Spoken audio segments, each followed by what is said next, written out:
Welcome back, everyone. Hey, everyone. Welcome to Optimistic Realist MD. We have our honorary professor, Nicholas Link, here with us today. He's going to talk to us about hormones. Yeah, so me and Dr. Lou were having a discussion, and he's an endocrinologist that studies hormones, and endocrinology is one of my favorite topics in anatomy and physiology.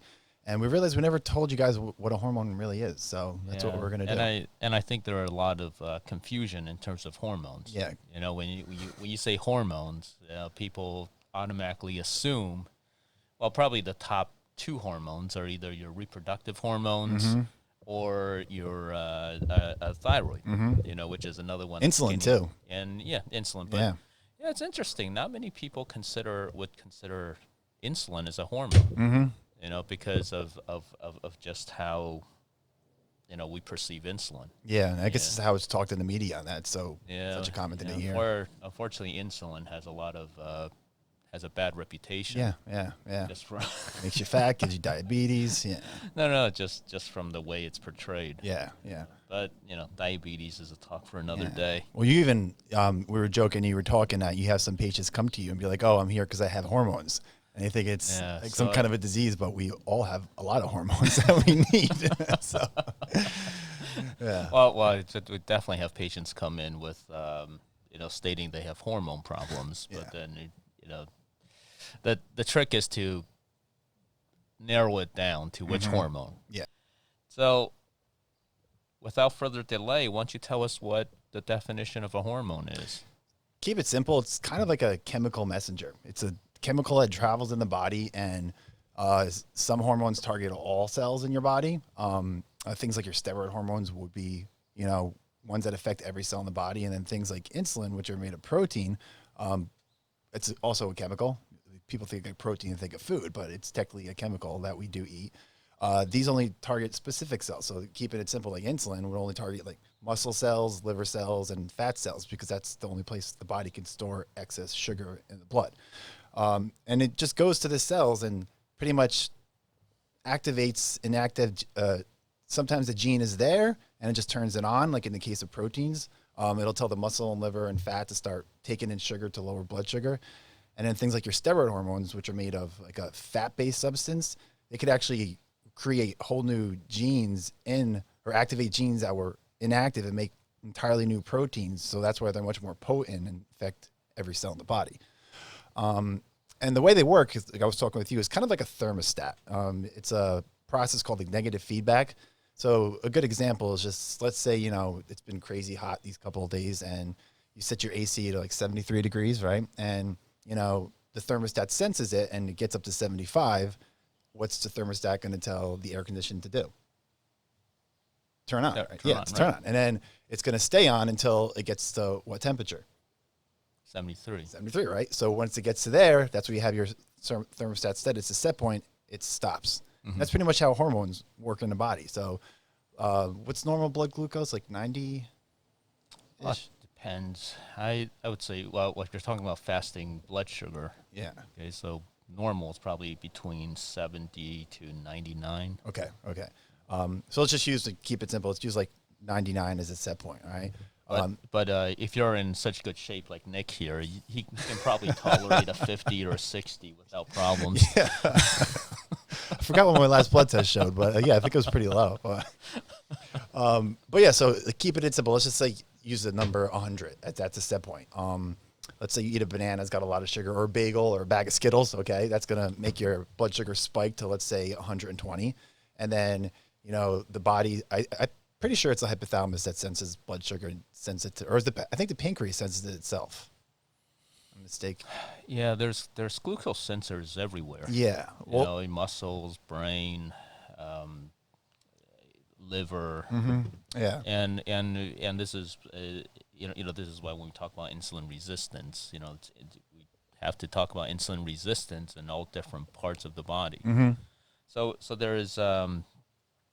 But, the brain has its own glucose sensors, liver, because, of course, that's you're going to talk about this, too, is, that's where gluconeogenesis happens. Muscles have its own glucose receptors and glucose channels. Yep. So to keep it simple, the body senses an increase in blood sugar, all right? And that's similar to the thermostat senses an increase in temperature. So what the body does is it tells the pancreas to start releasing insulin, and that'll go to your muscle and liver first and turn that excess glucose into something called glycogen, all right? And that glycogen is kind of interesting because once it goes into the muscle, only the muscle can use it itself. But the liver could break that glycogen into glucose anytime it wants and give it to any cell. So I always say like the muscles are greedy, like once it becomes muscle glycogen, it stays. Well, I wouldn't say it's greedy. I think it's the survival tactic. But just like for a good analogy, Yeah, I mean, imagine if your muscles can't utilize energy, well, you can't really survive. No, this is true. And this is why you may have post-workout shakes and everything. They say you want to have after an intense workout, or even athletes, you see they're drinking Gatorade, which has sugar in it. It helps keep those glycogen stores replenished and actually speeds recovery. So that once it gets to the set 100, and ideally the pancreas stops releasing insulin, and then you stop lowering blood glucose so you don't become hypoglycemic. Yeah, and I think one thing just to add to your so hormones are chemical messengers. What makes it a little bit different than other chemicals, other signaling chemicals in the body, is that it's actually released into the bloodstream. So it's secreted in a endocrine gland. Yep. And we'll go over. You'll tell us about the endocrine glands in a second, and it gets released to blood, and then it goes to a target tissue. Yep. And that's where the magic happens. Yeah. And he just said target tissue, which is mainly dealing with your hormones made out of protein. And it's kind of cool that the way insulin knows what cells to target is because those cells only have the receptor for insulin. So all the other, like when insulin's released into the blood, it goes to every single cell in the body, but like your nerve cells aren't going to respond to insulin because it can't store glucose. So yeah. So, well, I'm going to test your knowledge. Uh-oh, I'm nervous. Okay. Right, rapid fire. Let's see if you can label off all the endocrine or the hormone producing glands. Hormone producing glands. So the main one, the pituitary, was kind of called the master gland, which I always didn't agree with because it's the hypothalamus controls the pituitary. But is there ever really issues with the hypothalamus? Is that a common thing you would see? You can have issues with the hypothalamus. Hypothalamus is not generally regarded as a endocrine or a hormone producing gland. Because it's mainly nerves, because it's part of your central nervous system. So hypothalamus is part of the brain. Yeah. It's part of your so when you talk about hypothalamus, it falls under more of the realm of central nervous system, central nervous system control. So pituitary. Now, pituitary is interesting because there's the anterior and the posterior pituitary. Now here's the trivia question for you. Let's go. I'm ready. Which one of those is an actual endocrine gland? The anterior. Also known as adenohypophyses. Right. Yeah, and the reason why the posterior is not really considered a true endocrine gland, again, is because it's just an extension of the hypothalamus. Yeah, and it just stores ADH and oxytocin, we were just talking about oxytocin, but it's actually produced in the hypothalamus. So. All right, which other glands? Okay, so the pituitary, it's kind of, we say it's controlled by the hypothalamus, but the pituitary could go to the thyroid gland. So the pituitary have these cells called tropic cells, and they release stimulating hormones. So it's going to have a thyroid stimulating hormone, which something calls TSH, which is a common thing you test for when someone has thyroid issues. Right. And that goes to the thyroid to tell it to, make more thyroid if it's low, or make less. Negative feedback, same thing, just like a temperature. You got your adrenal glands, so ACTH is going to stimulate the actual cortex of the gland to produce, I believe it's 4 hormones, right? We got cortisol, androgens, which estrogen, testosterone, and aldosterone. Aldosterone, right. So those are hormones. We're not going to get into what they actually do, but kind of keep it simple. And then you got your ovaries and your testes. Those are other major ones it's going to go to. It doesn't go to the pancreas, even though pancreas is actually considered part of the endocrine and digestive system, I believe. Right. Yeah. Yeah. It's considered part of your GI tract. Yeah. Yeah. And then you got PTH, parathyroid hormone, that goes to the parathyroid glands to control calcium levels. All right. And also calcitonin, which is within the thyroid, that's going to be helping control that either going up or going down in calcium levels. Right. And I think those are the major ones. Am I missing any? Here's a question that my one of the attendings when I was a resident asked me. What's the largest endocrine gland in the body? Largest endocrine gland.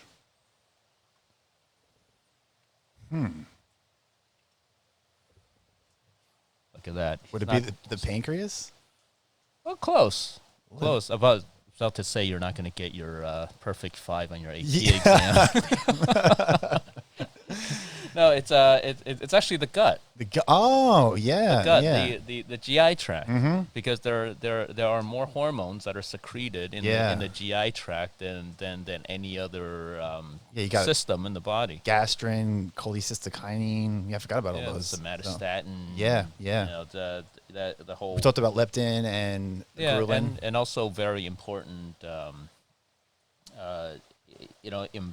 Important hormones that regulate appetite, GLP-1, which is one of the treatments we use for type 2 diabetes, and also ghrelin, which is known as the appetite hormone. So that's the hunger hormone. I always remember like your stomach's growling. Growling kind of sounds like it. That's how I remember. And actually, interesting enough is that the gut may actually get replaced by the gut flora. As the largest system of hormone producing, or a hormone producing system. That's interesting. Yeah, because now we're learning more and more that these trillions of bacteria in your gut are actually making these peptides, chemicals on their own that does affect how your body functions. I actually read somewhere some article about the gut flora, and it actually said that like the bacteria, they're prokaryotic cells, but they say that we have more bacteria in our body than actual human eukaryotic cells. Yep. Because they're so tiny, but they're so densely packed in there. Yeah. So that's pretty wild. Yeah, I think the number of cells in the human body are in the billions. The number of bacteria in your gut is in the order of trillions. Yeah. It's crazy. If you think about it. We have more bacteria in us than our actual cells. Who knows? Maybe the human body was really created by bacteria. Well, they say to serve them. They say we did start as that, the whole endosymbiotic theory, right? Yeah. The one cool thing about the endocrine system too, compared to every other system, it's the only one that's not connected continuously. Think about that. Like the nervous system, it's all connected. The digestive system's all connected. Skeletal muscle, all connected. Where the endocrine is relying on the blood to really carry out its function. Right, right. And again, that's what makes it different. Yeah. That's what makes it different from other type of controlling hormones. Yeah, and I don't think I ever told you this, but when I was doing my residency training in internal medicine, I was sort of juggling between applying for cardiology and applying for endocrinology. That's what I was looking into cardiology or orthopedics when I was considering med school. So that's why we get along. I mean, endocrine, you and I were discussing, there's so many different ways you could approach the same condition, that it's. Yeah. But what really interests me is this whole negative feedback mechanism. So you use the thermostat as an example. I think one of the most, probably the clearest negative feedback mechanism is probably the thyroid. Okay, because you have the TRH, the thyroid releasing hormone that's made in the hypothalamus that goes to the anterior pituitary, which then stimulates TSH, the thyroid stimulating hormone. And then that goes to the thyroid to stimulate the production of T3 and T4. And once your thyroid produces that T3 and T4, is that T3 and T4 then feeds back to the hypothalamus and the pituitary to shut off further production of TRH or TSH. Yep. So it's interesting. It's amazing how tightly regulated the body is. One thing I saw in your slides, I'm cheating here because I have my tablet and my cheat sheet. This is you showed the example of the pancreas. Yeah. With the production of the glucagon and the insulin. So Yeah, so it's interesting is that your body can sense glucose levels. Yep. And then depending on your glucose level, it feeds back to the pancreas to either make glucagon or insulin. Yep. Yeah. You know? And glucagon, it does the opposite of insulin. It breaks down the stored sugar to increase blood sugar. So Yeah. So this is what fascinates me about endocrinology is all these different pathways, these feedback mechanisms. and then you have other hormones activating other hormones. That's like in completely like, I think aldosterone has aldosterone has a direct effect on ADH as well, which makes you retain water because you're holding more salt when you release aldosterone. So there's all these like crazy connected pieces that it's possibly I have to look that up. Yeah. I may be wrong. I don't know. I'm just a teacher. Yeah. I apologize. It's not on my cheat sheet here.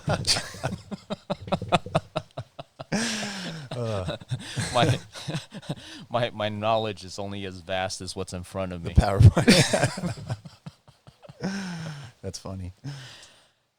Yeah, but this is what I find it interesting is you can and even taking care of patients. I find with endocrinology, taking care of patients is a sort of an exercise of mechanisms. Because it's almost like deductive reasoning. You can start at one problem and you trace the hormones back. You trace it back to all the different glands, and then you're trying to figure out, where the problem is. Like where in the chain does it start? Right. My case is a perfect example because we thought it was just my thyroid at first, and then I got that full blood work, and you saw it, and like my testosterone was really low, like FSH and LH and TSH were all low, so that indicates that it wasn't just thyroid, it was higher up, and the higher up you go, the more problems unfortunately it causes. Yeah, and the problem we're seeing a lot now is low testosterone. A lot of patients who just get complain of getting tired. Well, this article you sent actually talked about that. The people just complain about being tired, and they go to and they get tested. Of course, if you're a man, you get your testosterone level tested, and the testosterone level comes back low. But then what? And unfortunately, a lot of people are just put on testosterone replacement. Because that's what you do. If your testosterone's low, you replace it. But the problem with that is that it's almost like putting a Band-Aid on a wound. It's to cover things up, but you don't really know what the problem is. So with endocrinologists is that our interest is not so much what the end result is. Okay, I mean you can treat the end result, that's easy, but where the problem is coming from. So like low testosterone, like you're saying, it could be a problem with the hypothalamus, it could be a problem with the pituitary, it could even be a problem with the thyroid. Or with thyroid too. And or a problem at the end target organ, which is the testes. So the goal is to trace back and see where this problem is really coming from. What part of the chain is malfunctioning. So a perfect example of this, other than your case, it's your case is interesting too, because I remember they checked your testosterone and it was low. And at first, I think we alluded to this in previous episode, is we're just thinking it's because you work too hard, or you're not sleeping, or your lifestyle sucks. But I still remember, like the first time I came to you, you were kind of thrown off because you were saying people with my condition are usually overweight, and I wasn't because I just wasn't eating because I really wasn't hungry, and when I did eat, I ate healthy, and I still forced myself to work out every day, even though I felt like crap. And I still remember several years ago, I had a patient who came in, a young patient in the 20s, came in with low testosterone, and interesting enough, to make a long story short, well, it turns out his low testosterone was because he had a large tumor growing in his pituitary. And then once that tumor was taken care of, his testosterone level came back. Actually, I have a colleague who I work with. They just found a tumor in her pituitary, and it was causing Cushing syndrome. Right. So Right. they're actually, I think it's well, my first MRI showed a tumor. Remember that? Yeah, I think it showed an empty cell. Yeah. Well, no, the second one did, Okay. and then there was like a third one. I think it was still like the empty cell, and the fourth one was like, oh, we don't see anything. So it's like, No, I was just thinking maybe we should repeat another one. Maybe yeah, it's been a while. Yeah, maybe it'll just disappear altogether. But there's actually nothing there anymore. It's an empty space in your brain. The disappearance of the master gland. Yeah. Oh, it's funny.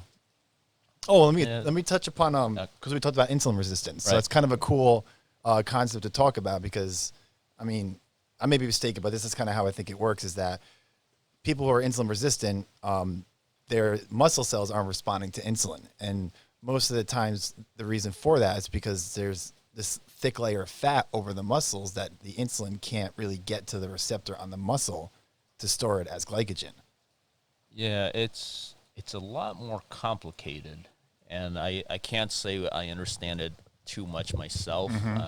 I think this is ongoing research. They're trying to figure out what it is that stimulates insulin resistance. But we know with insulin resistance is that, one, your muscles don't respond as well to glucose. Yeah. So you can't utilize energy as well. And in your experience, are And- most people overweight who are insulin resistant? Like, have you ever had someone like skinny like me and was insulin resistant? Yeah, so we'll touch upon that in that article. Oh yeah, they actually did. Yeah, Talk about so insulin resistance we used to think happens in only people who are overweight, obese, putting on weight, sedentary, eating the wrong food items, and this all traces back to inflammation within the body. Okay, because of course if we talk about this all the time, if you live a poor lifestyle, you are going to have more inflammation in the body. Yep. And that's ultimately what's going to drive that insulin resistance. So what you're saying is healthy lifestyle. Healthy lifestyle, quote unquote. But with insulin resistance is that not only does your muscle doesn't respond to sugar as well, it is your liver doesn't respond to sugar as well. So that whole feedback mechanism in terms of sugar production and gluconeogenesis is Kind of then down-regulated. Yeah, right, is then disrupted. Yeah. So if you look at people with type 2 diabetes, of course, which the underlying cause is insulin resistance, is that their liver continuously produces sugar Yeah. because they're not responding to the high level of insulin that is released into their system to shut off gluconeogenesis. That makes sense. So that's one of the underlying mechanisms of type 2 worsening glucose control and type 2 diabetes. Yeah, so one of the things with the endocrine system is a lot of things can go wrong. A lot of things can disrupt the Natural flow. the flow, and talk about testosterone. Well, problem can occur at any level. Yeah. Okay. Again, it can occur in the hypothalamus. It can occur at the level of the pituitary. It could occur at the level of the testes. So a lot of chemicals can disrupt these things. Yeah. And that's why we have. I printed out that article about that because this is also gaining more mainstream attention. Yeah. Is this whole idea of endocrine disrupting chemicals? EDC. EDC. Sure. And a lot of chemicals can cause that. It could be things that are naturally derived from plants. Yep. Like phytoestrogens that talk about a lot. Yep. Probably best known in soybeans. Yeah. These are the plant-based estrogens that are produced. Industrial chemicals. So this is the pesticides, the flame retardants. Yep. Plastics. The plastics that food are stored in. Yep. Yep. So you guys heard about BPA a lot, like BPA free. So that also falls under household, personal care. Yep. Cosmetics. Sunscreen they were even talking about. Yep. Yeah. Sunscreen. Yep. And this was a big issue last year. They had this big article about the potential effects of oxybenzone. Yes. So oxybenzone is a chemical UV blocker. It's used in non-mineral based sunscreen. So it's a sunscreen that when you rub on, it looks transparent. Okay, because with the physical blockers, the mineral base, when you rub it on, you look like a zombie. Yeah, it's all white and everything. Yeah. Yeah, it's like my kids. When I bring them to the beach, they actually reflect light. Well, I remember when I was younger, they had the ones that were like colored, that were like blue and purple, and it would just, my whole face would just be blue covering it. It was funny. Yeah, but those are the physical blockers. Yeah, It's either yeah. titanium dioxide or zinc oxide. But the chemical UV blockers, they're now considering as endocrine disrupting chemicals. Well, this article didn't talk about it much either, but I know there was a big thing with deodorants too, and containing aluminum and things like that. I wonder if that would be considered an EDC as well. Yeah, so any of those chemicals can, Yeah. heavy metals, Yeah. can disrupt it. Cosmetics, certain cosmetics. I think a lot of the products that causes in cosmetics, hopefully, are banned by now. Consumable items. Yeah. So this is your tobacco, marijuana. Yeah, interesting. The article even talked about lavender oil. Yeah, and like lavender and tea tree oils like are my two favorite essential oils, and I don't use them anymore. So I was saying that like the use of them is actually causes the increase in estrogen production. Yeah, and then blocks testosterone. Yeah, So yeah. so But then did say younger children, so yeah, so I don't know if it yeah, affects so adults the same way. Yeah, so you can actually see like breast tissue development Yeah. in boys. But marijuana is one of the other things that a lot of people don't consider. Yeah, decreases sperm production. Yeah, right? marijuana can decrease testosterone, and it can decrease sperm count. Yeah. And I think that's probably a feedback mechanism or effect through through the hypothalamus. Yeah. So so it's interesting. And then of course pharmaceuticals. Oh, yeah. You take anabolic steroids, testosterone replacement, hormone replacement. Your body just going to stop making it. Right. Yeah. Right. It's that it's going to affect your body. Basically, going to take over birth control pills. Yeah, that's for how they work. example. Yeah. It is. It's just going to take over your body's own hormonal function. But how these all these endocrine disrupting chemicals can cause problems? It could either stimulate more hormone production. It could inhibit Yep. hormone production. Yeah. And it can also disrupt the action. By either blocking the receptors or disrupting somehow the metabolism And or of even the hormone production cell. of it. The production, Yeah. right, Yeah. down Yeah. at a nuclear level. Yeah.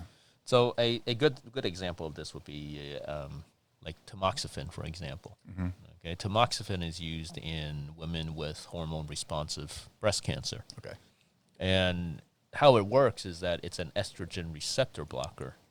Interesting. Yeah. But tamoxifen itself is an estrogen compound. It's what we call a SERM, a selective estrogen receptor modulator. Okay. Gosh, can't believe I still remember that from medical school. but what it does is that it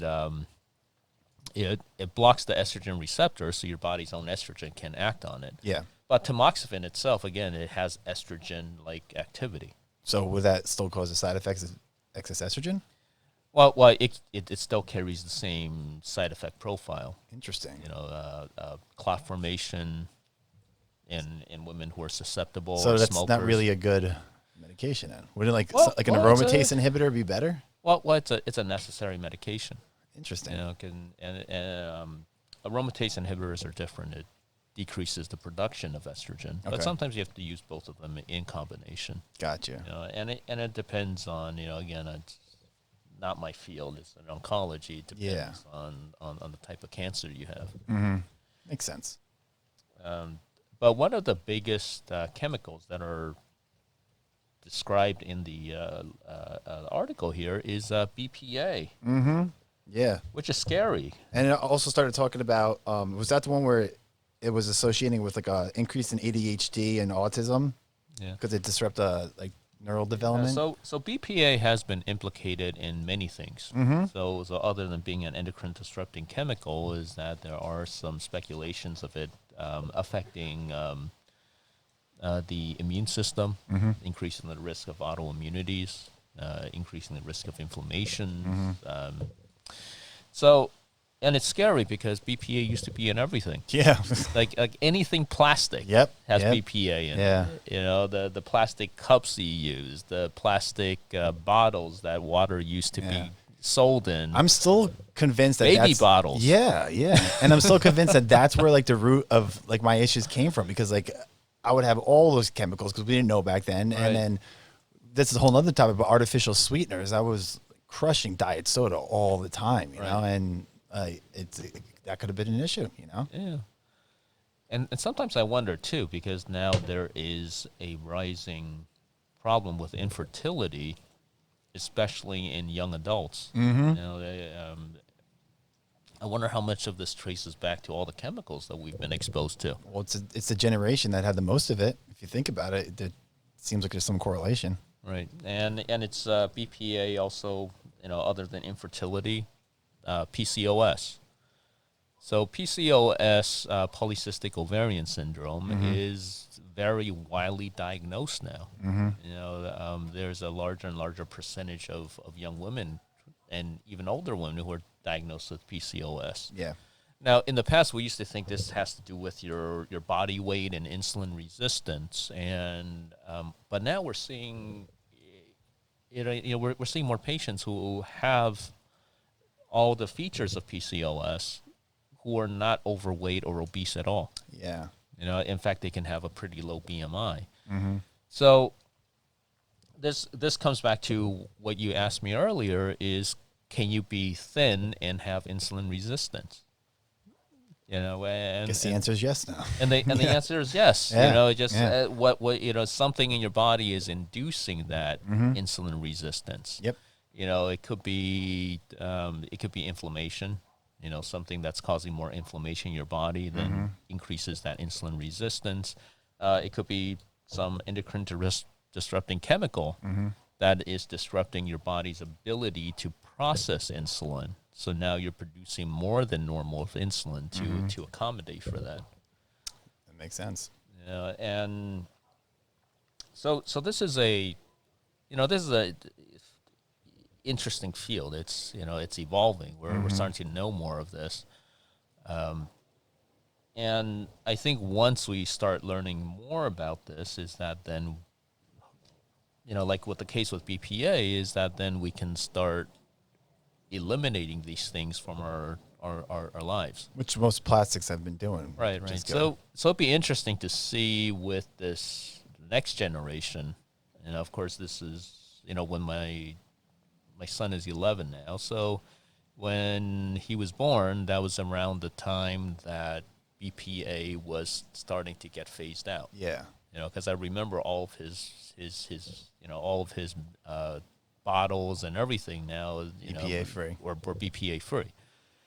So it'll be interesting to see with this next generation as they grow up, is that if we still see the same issues as we do in, unfortunately, your generation. Yeah. Or does it I'm decline? I'm too old for that.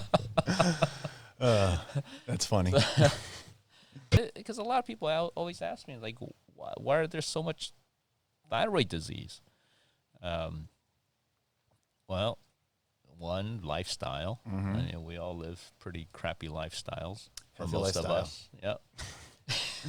And it's all this too, like, you know. And, the endocrine-disrupting chemicals. Yeah. I think it's in there it mentioned a chemical perchlorate, which is found in drinking water. Yes, I remember that part. Right, and also because it's in drinking water, it's also in vegetables, and it causes problems with thyroid hormone biosynthesis. You know, so that may be a factor. Yeah, I know it talked about. I'm probably saying this name wrong, but phthalates.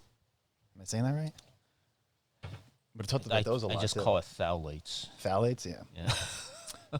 I'm the world's worst speller, so I can't read either, apparently. No, I was telling my wife about all these things, and her response was, "Well, we're all doomed." Yeah, pretty much. So I enjoy life. Live in the present. So, Yeah, so I think there's a lot of challenges ahead. Yeah. In finding these things. This is why we also need more research into this area too. I'm very curious to see what comes out of this whole area now with gut flora, because it might turn out, gut flora may replace the gut as the largest endocrine producing system. Yeah. Seeing how it affects everything from appetite to weight to inflammation in your body. Yeah. It's very interesting. Yeah. So anything else? No, I think that's about it with that.